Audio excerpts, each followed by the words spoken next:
get this going. Restream. Where's Restream? Here? Where's the Restream chat?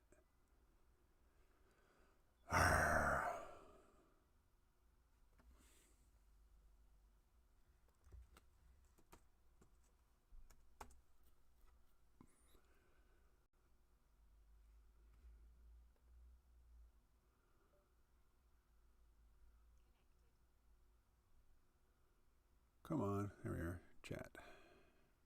Open in browser. All right. Hayashi Sugihara. Ohayo gozaimasu. Alrighty.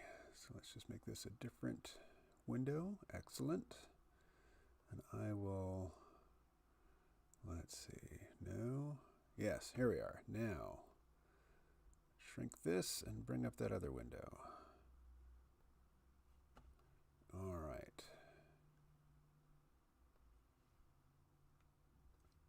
No. Did I ask for full screen? No, I did not. Alrighty. So here's the deal. I've just discovered this held for review comments section. And there are comments in here, which like this one, it's a year old. I didn't know that this category even existed. So for some reason, the YouTube algorithm decided that these were some risky comments, but I've been reading through them. And unfortunately, I've already, approved several, so I can't, review them for you because now they've disappeared from this list. But they've all been completely reasonable. There's been, as far as I can see, absolutely no reason to censor these comments. Hey, Mushroom Mike, what up? Over to internet sells lol JKJK. Alrighty. So, I'm going to read some comments that people left to videos a long time ago. And this will be fun because, I don't make videos often these days, but I have made hundreds of them. And typically they're unscripted. And I just, get in front of either my phone or a camera and I start jabbering. And, I didn't have, a lot of times I didn't have more than just a very rough roadmap. And I certainly don't have encyclopedic recall of everything that I've ever said in front of a camera. But at the same time, I'm not going to go back and rewatch all of these videos. So I'm going to be responding to comments when I'm not fresh on my own content. But Dan writes, hey, KMO, I'm a longtime listener. You may also remember my position on our leaving the EU. You read my email to you out within the C-Realm episode Parsing Brexit. Now, this is funny because Dan has been a long time friend and supporter of the C-Realm. He doesn't need to introduce himself, but he's understanding of the whole parasocial relationship thing. So thank you for that, Dan. Dan continues, whilst the U.S. is an old friend, so he's in the U.K., by the way, it's not really a secret to say we've been a U.S. colony since the end of the Second World War, and therefore coercion has always been a factor in that relationship, not least the war debt, which was only finished some 12 years ago or so. Some of us see our values as aligned in terms of social democracy and societal aims more closely with our Northern European brethren who have shared history and similar cultures than with U.S. values, or if you're rich, it's because you're so clever, but if you're poor, it's your own fault. Simplistic, but fairly clear from the view from here. Yeah, no, that's definitely the U.S. ethos. Pragmatically, you, of course, have to align with something, but I voted to stay. Although I accept we have to leave because there seems to have been a recognition in Europe through its millennia of destructive wars that there may be a better way to live through cooperation than by coercion or isolation. Well, never mind. There's a disintegration occurring on many fronts, and things will only get crazier. I've accepted that my new view is always going to be fringe, so I'm stepping away entirely from the mainstream media, from Facebook and television. There's more to be gained from pursuing your own positive aims than trying to second-guess maniacs. Thanks, as ever, for all your work, and keep it up. All right, so this is, I don't know when this video is from, and I'm not going to click on it. That would be that would be a rabbit hole. But My position is that, if I had been a citizen of the United Kingdom and when it came time to vote, leave or stay, I probably would have voted stay. It's nice to have essentially citizenship in, all of those countries.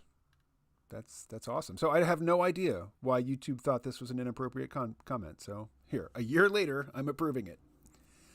Paul, another longtime friend of the C Realm, somebody who does not need to introduce himself, wrote, KMO, from what you mentioned on this topic, I know that Zion doesn't see China as a serious threat to the U.S., but I do think that the Belt and Road Initiative and the Shanghai Cooperation Organization could be problematic for the United States. If all of Eurasia's standards of living increase, what does that mean for the goods and services that the U.S. consumes? In the U.S., we have come to expect and depend on a high standard of living, consuming many goods and services from across the world. Perhaps NATO's role would be to rival the Shanghai Cooperation Organization and to thwart the Belt and Road Initiative.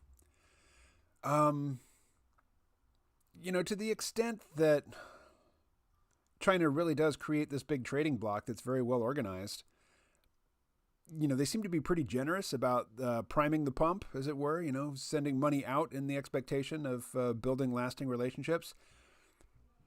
If those are stable, if China itself is stable, and if that trade network is stable, I'm fine. The U.S. has all the raw materials it needs. It has, a complementary labor force in Mexico. It has very good relations with Canada. I think as just a regional trading bloc, we will be absolutely fine. But we won't just be regional because we have strong commitments to Japan and South Korea and Singapore. Well, and Singapore is not what I meant to say. It's true. Singapore is definitely a strong U.S. ally. I was looking for Taiwan. But anyway, I have no idea why that comment was held.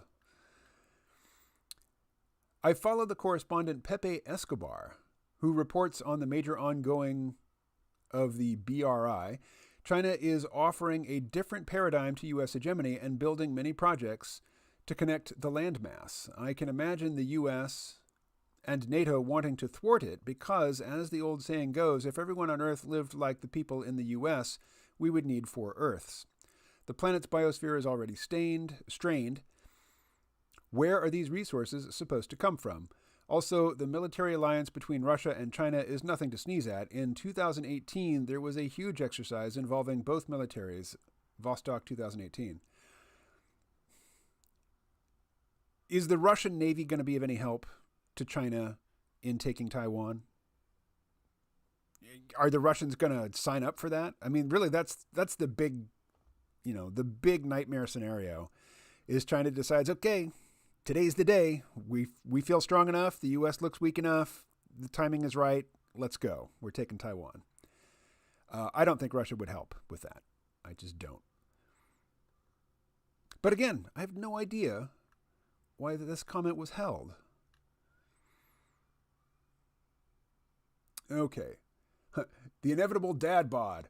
Good to see Colin in 2020. I laughed my ass off when he blew that fat cloud of vapor in your face. Flavored, I'm guessing, maple/brown sugar. My sense of smell doesn't often work, so if it was flavored, I didn't pick it up, or I don't remember. At Hikane, no way, just someone who loves sweet tastes. Keep up the good work, my friend. So why? What is it about this comment that YouTube thought was potentially offensive?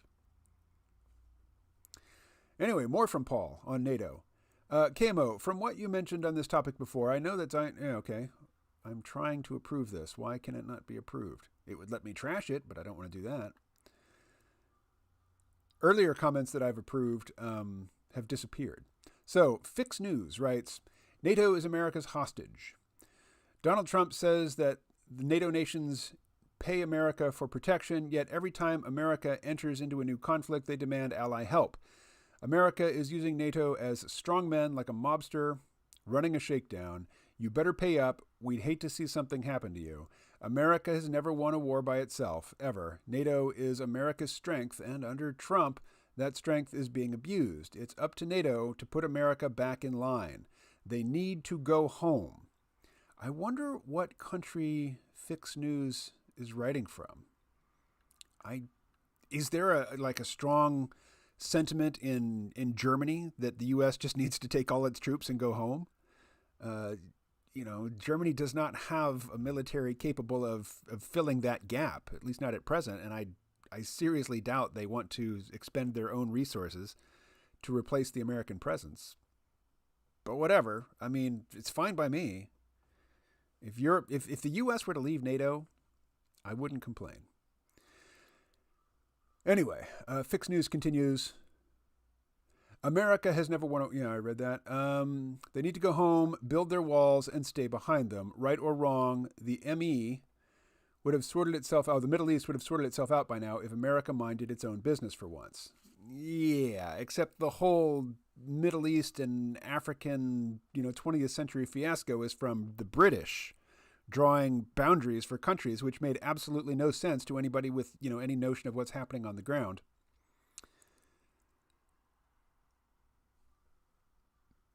So I guess this comment was not withheld, but this one is. Out of my head, I say it happens all the time. Automatically held. Why? What is potentially objectionable about that? I just don't get it.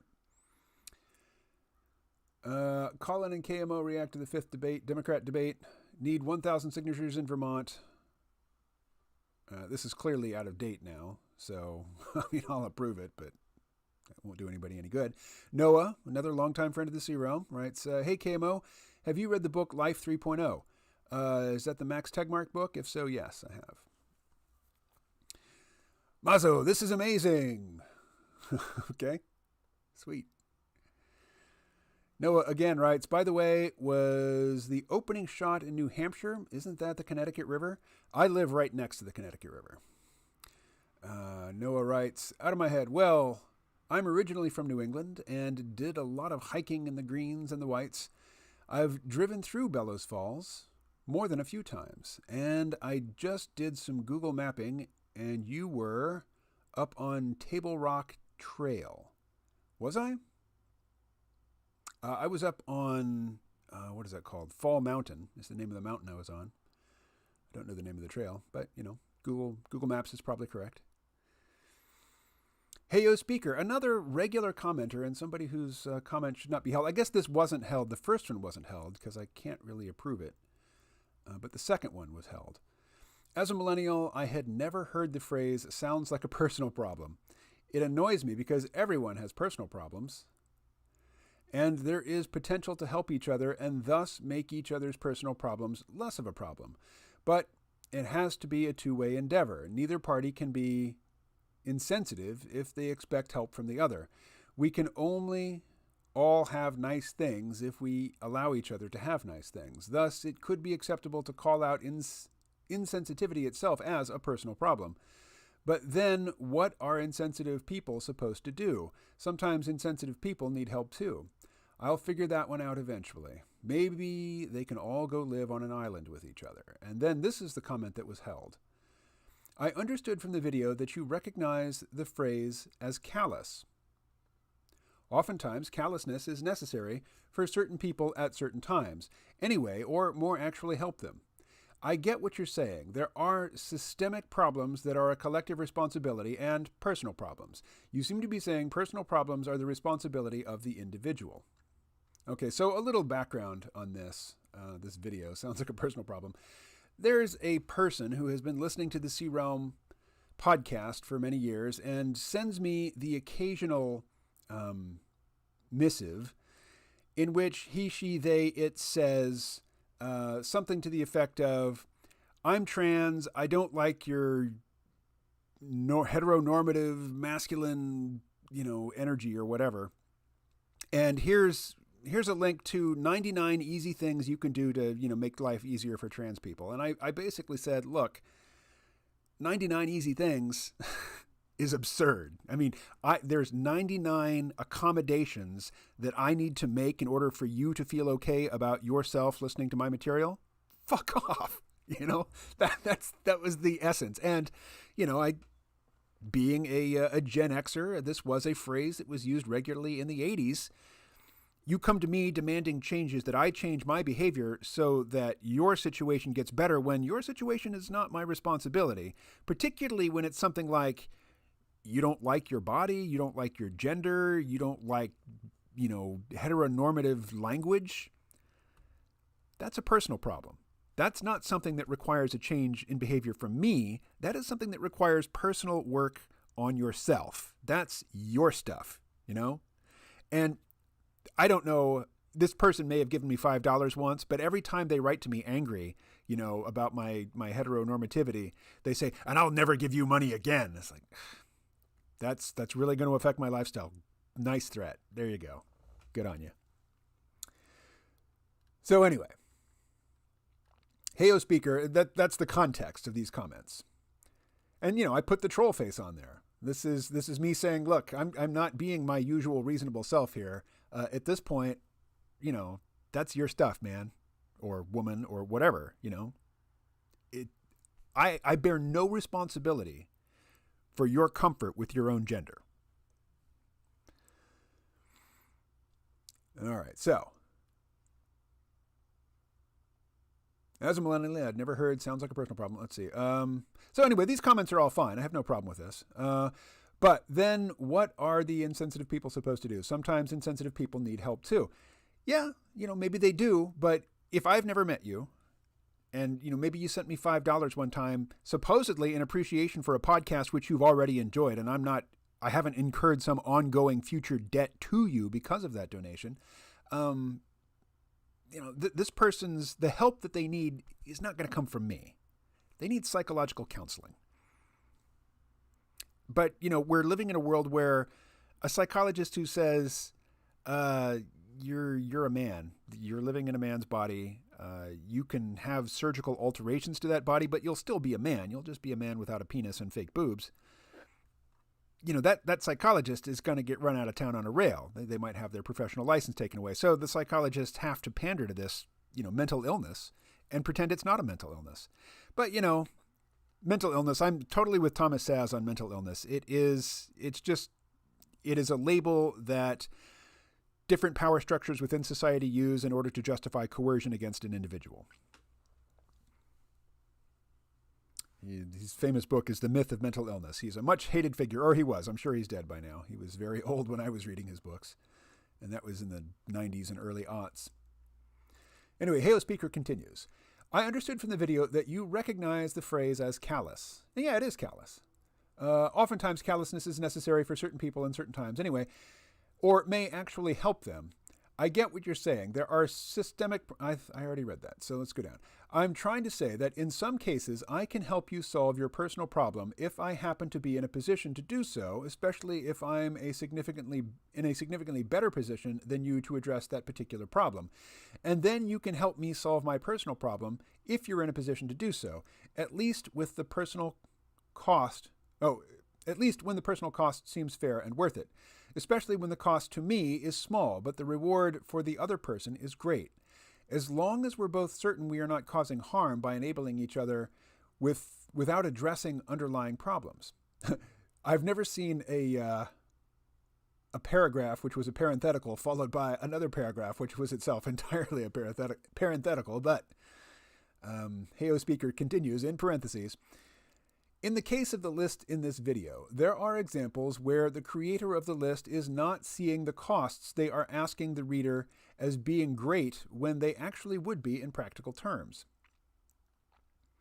I guess what I'm trying to say is that an unthinking psychological reaction to "that's not my problem" blinds us to the countless ways we could potentially help each other that would have a significant effect on each other's quality of life. Okay, I'll pause there and just say, if some, heterosexual person just trying to live their life actually did take the many, many, many, many hours necessary to memorize each of those 99 suggestions and then implement them at every opportunity, this is a significant cost in mental, cognitive effort. If they did that perfectly, the person who issued those 99 demands or the segment of society that issued those 99 demands would come up with 99 more. That sort of person is impossible to satisfy. And if you try, you are setting yourself up for, enduring misery and rejection and unrelenting criticism and condemnation for your, toxic masculinity or whatever the current phraseology is, because I certainly don't keep up with that stuff. Heyo Speaker continues. Keeping other people's problems in a mental box that preemptively blocks them from crossing into our own field of responsibility without actually consciously thinking about it shuts down imagination of an actual solution that one might actually be in a position to implement, perhaps relatively easily. It might even make one feel glad, proud, and more fulfilled in life for having done it. I know there are billions of people on the planet and that we each can't spend too much of our time doing random things for random strangers, or we'll never get to our own problems and will be taken advantage of. But we all have an inner circle of people we care about, and we can start there. I worry about a cultural element of personal material or personal experiential pursuits taking priority over doable altruism. At least forms of altruism localized to one's inner circle or community at no cost, fair cost, to the larger human population. I worry about enjoyable but otherwise useless or meaningless pursuits consuming more of our time and money, with the understanding that they have a role to play in one's personal development and well-being.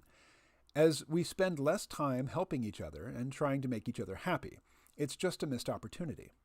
I say all this knowing that I'm personally really not good at it. I feel like I was trained into focusing on my own shit even as I was also taught to be a good altruistic person, and now I subconsciously shut out other people's problems or leave them in a box outside my field of responsibility, especially when I feel like I can't even keep up with my existing responsibilities.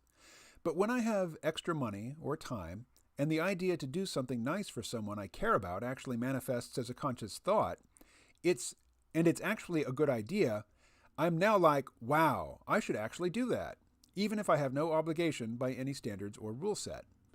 My rule of thumb is, if I'm the best person on the planet to solve that particular problem, I should try to do it. If I can't think of someone better under the circumstances, it gets on to my mental to-do list. I may never get to, but I want to. I like to keep my mental to-do list short, simply because my memory's not that great anymore. Heyo Speaker continues. We just need to ask ourselves, is the end goal to follow a set of rules and beliefs about whose responsibility a particular problem is, or is the end goal for everyone to be happy and strong? The rules of responsibility exist for a good reason, but we should feel free to break them whenever it seems like doing. So, how does that flow? The rules of responsibility exist for a good reason, but we should feel free to break them whenever it seems like doing so would be better than not doing so. They're just rules. We just have to be open-minded enough to see past them. Having said all that, I guess one could say the market is the solution for bringing greater talent and tools to bear against our personal problems, to fill in the gaps where family and friends do not. So maybe family and friends don't actually need to do anything. Okay, I just want to pause here and say, and reiterate, the person that I was responding to is neither family nor friend nor anybody I've ever met. It's some voice out of the blue who thinks because they made a donation one time, again, presumably in appreciation for content they had already consumed and not to impose a future obligation on me. I don't owe this person anything, particularly when what it is that they want is for me to change the way I think and talk about gender. If they're not happy with their body or their gender or their relationships to other people which are gendered, they don't have, my presence is not imposed on this person. I have no connection to them. I cannot and will not put myself at the disposal of every random weirdo who's listened to a podcast that I've done. Going on.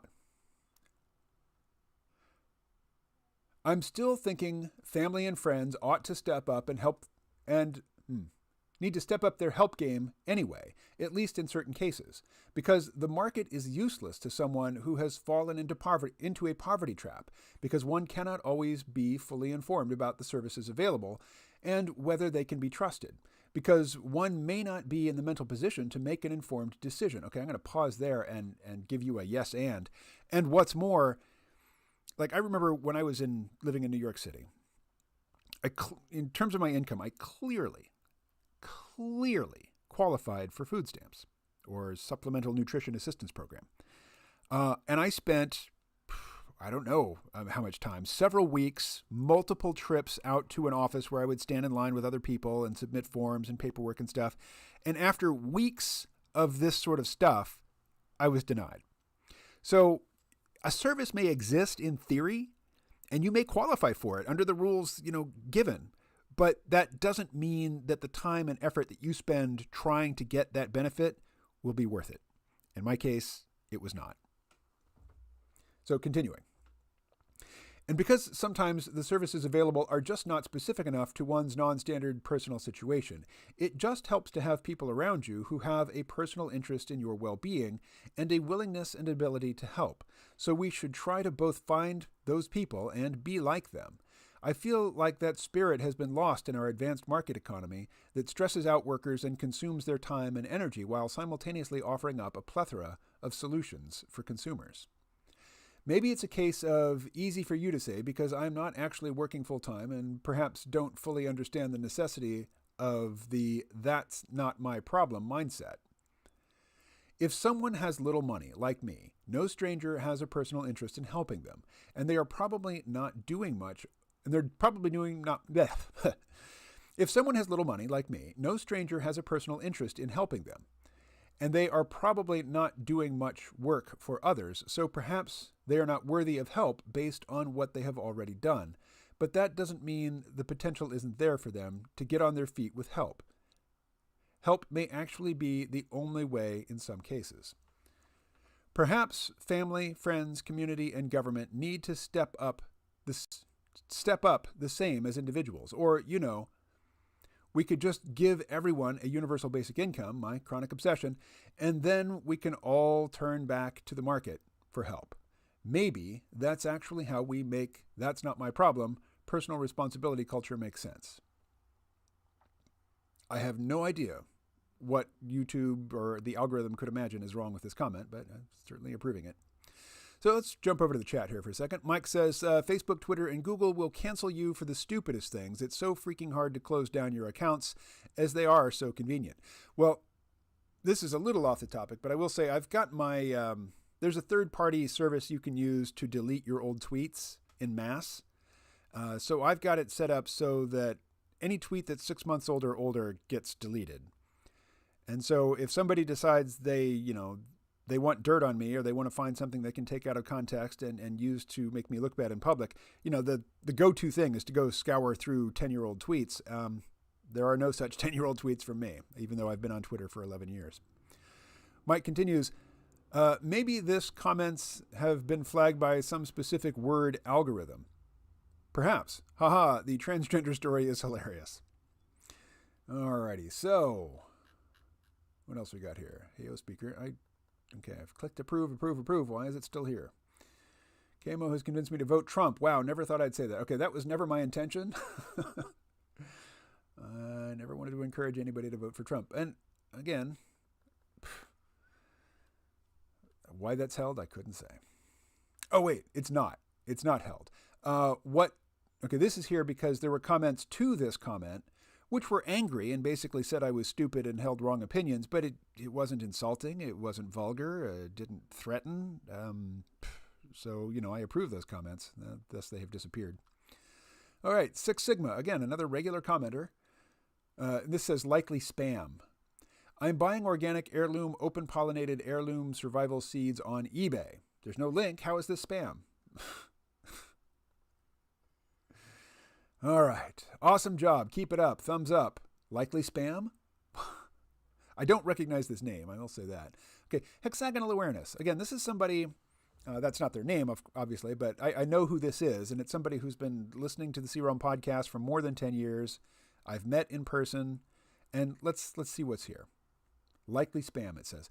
Have you ever seen spam comments that are paragraphs long, clearly proofread, and there's no link, There's no mention of a product that I can see here. But anyway, Hexagonal Awareness writes, my, like you, adult recollection of 9/11 is that the term emerged pretty quickly over the following weeks as a sort of organic outgrowth of just referencing the date. We went from the attacks on Tuesday to the attacks on the 11th to the attacks on September 11th from October onward. Not sure when the 9/11 shorthand developed, but was clearly a direct permutation on that. And I think the tendency to just refer to it unqualified as the date sort of gelled around the 1-year anniversary. So this is in response to a video, what will we call this moment in history? This is probably from around the beginning of the pandemic. And I think the word that's cementing itself in our consciousness is just COVID. Just that, just COVID. Alrighty. So Hexagonal Awareness continues. I am also reminded of the term Iraq War, which seemed to emerge similarly. At first, I think there was some confusion as to whether this was the Second Gulf War, but we seem to take our cues from the mundane descriptiveness of popular journalism instead. The culture has changed since then, though, and we have obviously a more distributed consensus model with respect to social media, etc. But too long didn't read. My guess is it will probably just end up being called COVID-19 or coronavirus, with that terminological battle itself being worth watching. Nobody uses great anymore. People who call 2008 the Great Recession either seem like they are doing so semi-ironically or with a sort of awkwardly misplaced grandiosity. But I do agree, much depends on how this shakes out. Just in terms of politics and society, it seems like a lot of things are on the table now, and this could be more or less epical depending on how that goes. All right. Again, spam? Really? How could that possibly be considered spam? Anyway. Somebody says, who's watching in 2020? Predictions for the 2020s. So that's a video I might actually want to revisit to see what predictions came out of my head, because, they're not long-held, cherished predictions. They're probably just things I thought up on the spot. So, and probably knowing my terrible history of making predictions, kind of tongue-in-cheek. But anyway. And again, Paul, a cool GIS about coronavirus. Likely spam? Unlikely, not from that source.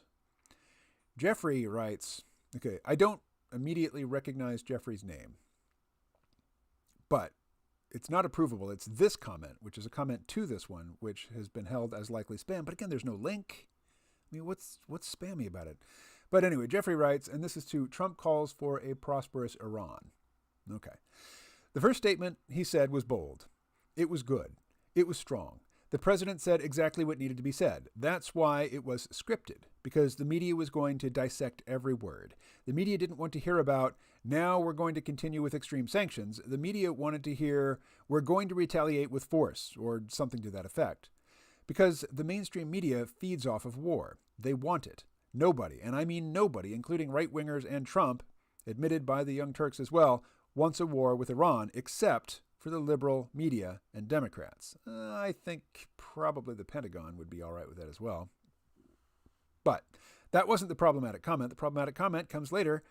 Lauren H. writes, why is Trump still supporting Saudi Arabia then? Should have denounced them after Khashoggi, but ended up giving them nuclear business instead. Or nuclear business info. Likely spam? WTF? Okay, so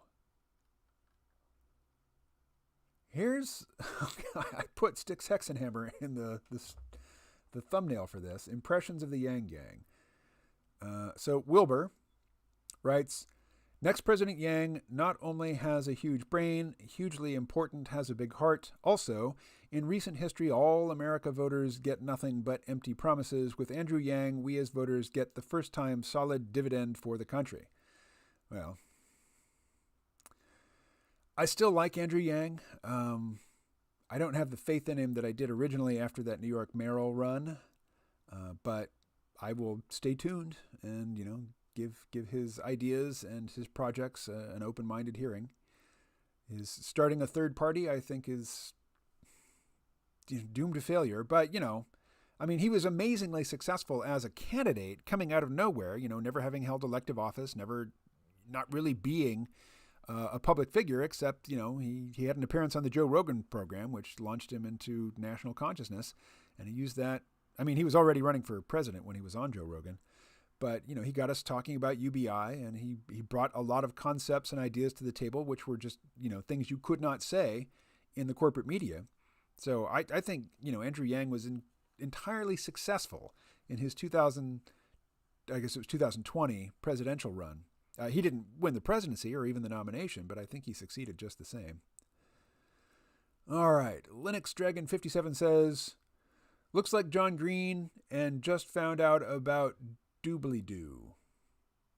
I don't know what that means, but I don't see any problem with it. Andrew Yang is the right choice for the country.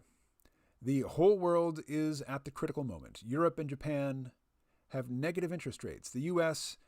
is on the way. Negative interest rate has many adverse impacts on the whole society.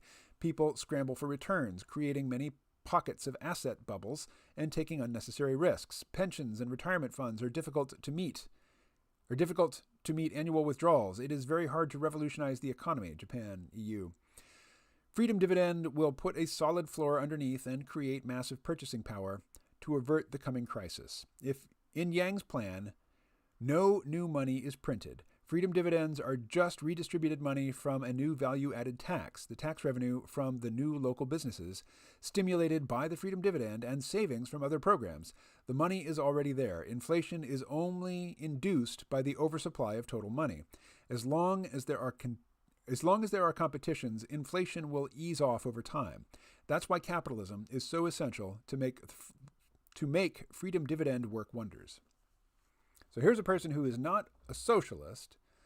They are capitalists in their orientation, but they think that giving everybody money would do wonders for capitalism. And I think that is probably right, at least in the short term. My concern about UBI is young people never really getting into the job market, living their whole lives on UBI, living 4 and 5 to a house, so that collectively their UBI equals a middle-class income. I don't want my kids to fall into that trap. From there, you are powerless. And the older you get, never having worked, the more dependent you become. I mean, just the less you will be willing to question anything the party giving you that UBI check has to say. But anyway, there's nothing offensive here. I don't know why that was held.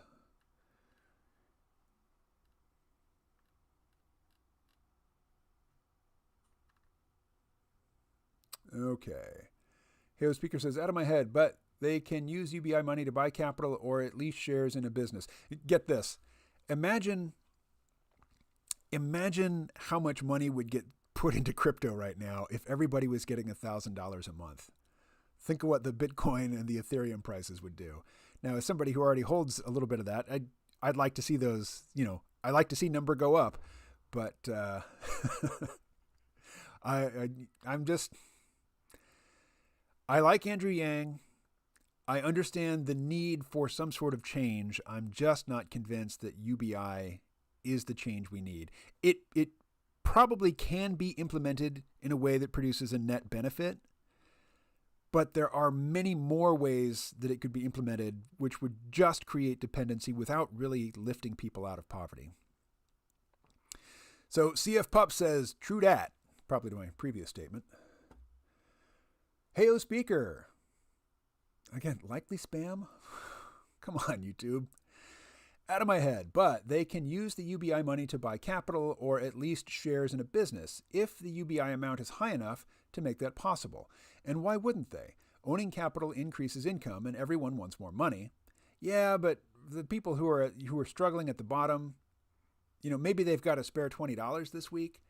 They're not going to buy stock with that. They're not going to, buy a share in some local business with that. I mean, people who are just scraping to get by, they're either going to hoard that cash or, they've been putting off necessary purchases.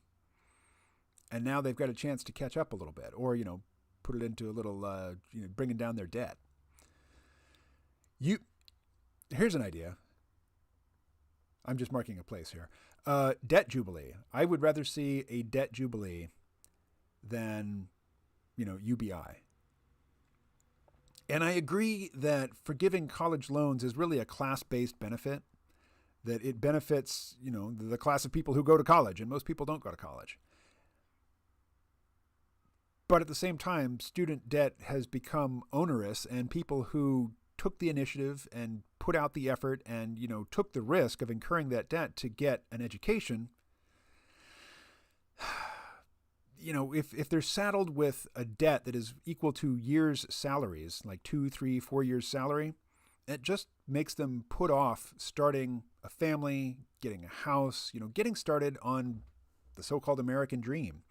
And eventually, you get to a place where you're in middle age and you haven't started yet, and you're just not going to start. So, Heyo Speaker continues. Or do you imagine people will be content with the UBI and not realize that money to pursue income increasing opportunities? I imagine that will be true for some people, but a minority percentage. Maybe people who are lethargic like me, or lower IQ people. UBI helps the motivated majority own capital and gives us lethargic losers a consolation prize. It transfers a portion of buying power from rich to poor. I think I'm not an economist. I actually really agree with this paragraph. Yes, UBI, people who are already making investments and doing well in the current system, that's free money to them. They might be clawed back in taxes, but they've got a year to invest it, and reap benefits from that. So yeah, it's definitely going to increase the capital of people who are already doing well.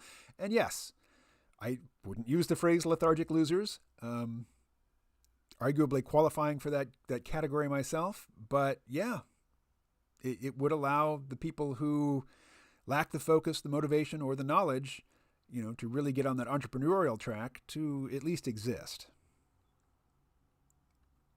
Keep mind and body together. Well, I have not done a show with Colin in forever, so this says 1 year ago, but it's probably more than that. And it's just a link, and it's a link to a JPEG. So I'm not going to click on that. I am going to trash that. It says likely spam. Ahsoka writes, do you think Yang's chance of winning 2020 is 8%? Well, this is hindsight, so, he didn't win. We know that. Ahsoka continues, at Dean Mulready, defeated and beaten, no negotiation. It appears that Mike Bloomberg is not willing to have a chat with Yang. Again, I don't see how that could possibly be spam. Small talk is a gift, I said. Okay, let me explain this. I know and have heard from many an intelligent young man that they have no patience for small talk. They want to talk about important things only, weighty, interesting things. They don't want to talk about sports. They don't want to talk about the weather. They don't want to gossip about celebrities. And I'm saying in this video, you need to be able to talk about all of those things. You need to be able to connect with human beings. The actual content of your communication, in most instances, is of secondary importance. What's important is that you communicate to this other person, particularly if there's somebody you have regular contact with. I acknowledge you. I'm making an effort to find some common ground with you. We're on the same team. That's what small talk is. And you need to be able to do it. And saying that you're too smart for that, fluffy, contentless jibber jabber, no, you're not. You might be afraid, but you're not too smart to engage in that. Melkor writes, the first country that adopts data as a community resource and pushes educating its population in all things tech will probably see its wealth grow the fastest. I agree with that.